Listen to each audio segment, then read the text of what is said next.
So as you can see on the screen, here's the, let's actually start off with, where do you find the map?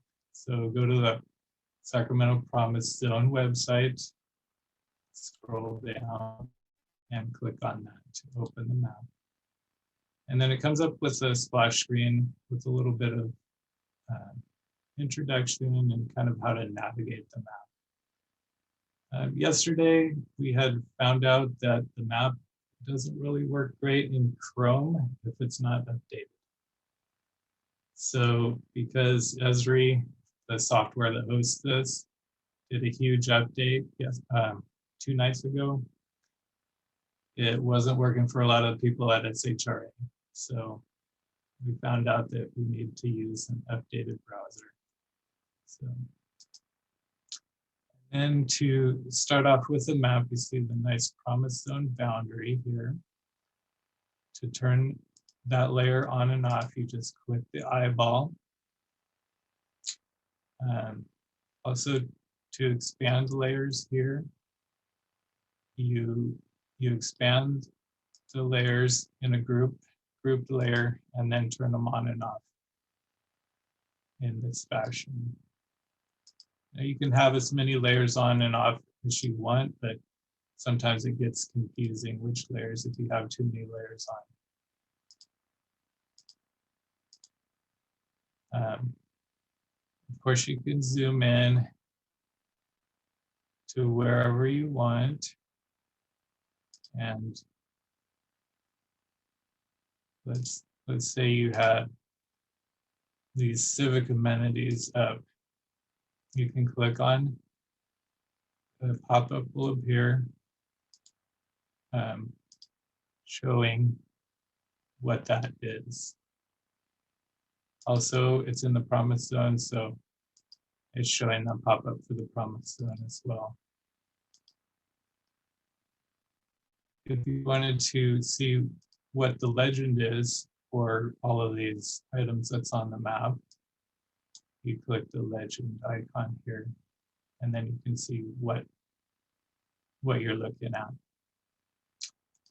The layer dictionary is also very useful to see what is this layer about and where did the data come from. A lot of these layers directly link to official sources of data on the cloud, so they are updated as readily as the agencies update them.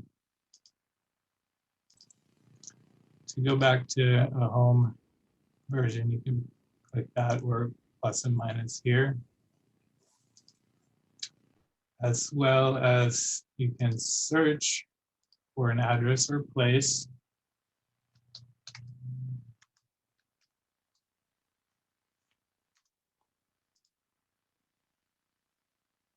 On this side here, or layer list is also here with the legend.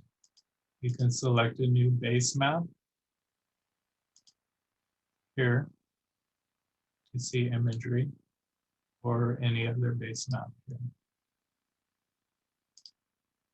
One of the most exciting things about this map is the ability to figure out whether or not a location is in the Promise Zone or not. So you can type an address and it'll tell you whether or not the property is in the Promise Zone and what tract it's in. Now, clicking off, you can also click on the map to determine a point. And this point I click over here, no, that location is not in the Promise Zone. Now, this type of map would be very useful for those to determine eligible activities, if it's a Promise Zone activity, or for writing a grant that would have extra points for being in the Promise Zone. Now, the Promise Zone has several focus areas, and so we wanted to make focus area pages. So this focus area is health. And so there's several links at the bottom to external websites that open, and you can see various information about those sites. On the side here, there are lists of some of the layers that are on this map. You can click on the list and it'll zoom to it, and then click on the map and see a pop-up of what it is. Also, sometimes some of these will allow you to filter, and then you can see the filtered results.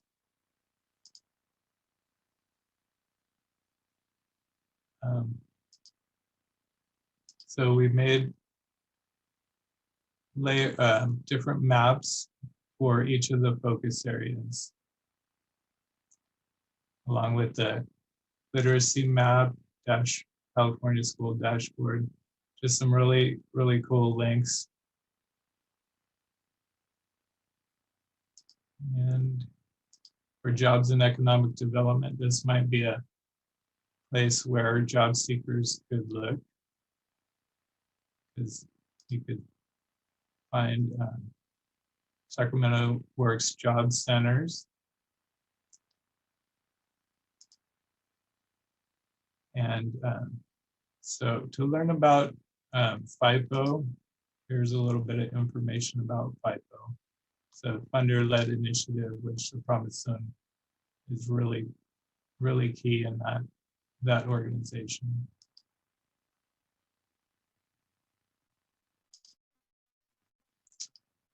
And the final one is the Sustainably Built Communities. And just play around with it. I highly recommend the SMUD resource map. And here's a project that SHRA is working on, Mirasol Village in North Sac.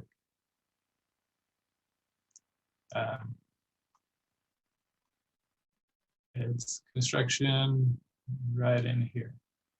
And you'll see it if you go on North 12th.